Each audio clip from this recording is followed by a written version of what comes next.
आज दिल्ली में municipal corporation में स्टैंडिंग कमेटी की एक सीट के लिए चुनाव था। जबरदस्त हंगामा हुआ और बीजेपी ने बाजी मार ली। बीजेपी के उम्मीदवार सुंदर सिंह तंवर चुनाव जीत गए। तंवर को 115 वोट मिले, जबकि उनके खिलाफ आम आदमी पार्टी के उम्मीदवार निर्मला कुमारी को एक भी वोट नहीं मिला, क्योंकि आम आदमी पार्टी ने चुनाव का बॉयकॉट किया।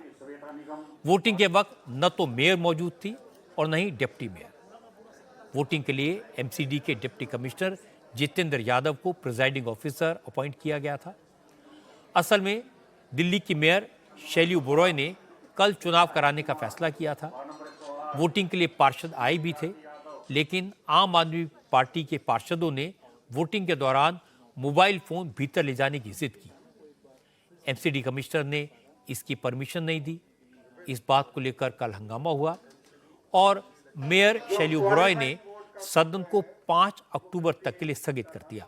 चुनाव नहीं हो पाया, लेकिन एलजी का आदेश था कि वोटिंग तुरंत कराई जाए, इसलिए आज वोटिंग हुई। आम आदमी पार्टी के पार्षदों ने इसे गैर कानूनी बताया, असंवैधानिक बताया, वोटिंग का बॉयकॉट किया। अरविंद केजरीवाल ने कहा, सदन की बैठक बुलाने का अधिकार मेयर का है। एलजी और कमिश्नर सदन की बैठक नहीं बुला सकते।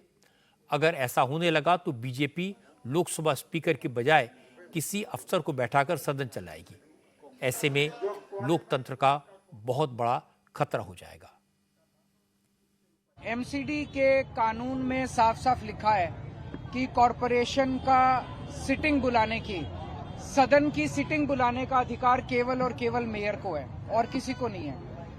एलजी साहब नहीं बुला सकते, कमिश्नर नहीं बुला सकते, केवल और केवल मेयर सदन का वो बुला सकती हैं और मेयर उसकी, जब सदन होगा तो मेयर उसकी अध्यक्षता करेंगी। ये क्या है कि भाई एलजी साहब ने सदन बुला दिया और उसकी अध्यक्षता कोई ऑफिसर, कल को तो ये लोकसभा की अध्यक्षता कहेंगे कि होम सेक्रेटरी लोकसभा की अध्यक्षता करेगा। हम जनतंत्र में रहते हैं, हम डेमोक्रेसी में रहते हैं।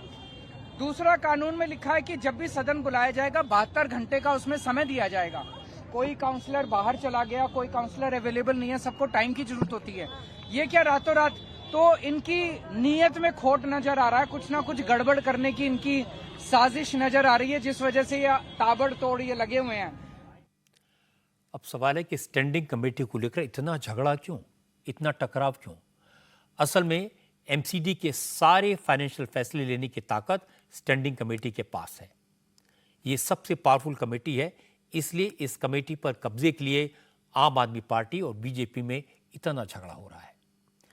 आज स्टैंडिंग कमेटी की एक सीट जीतने के बाद पैनल में बीजेपी के 10 मेंबर हो गए हैं और आम आदमी पार्टी के सिर्फ 8 मेंबर बचे हैं।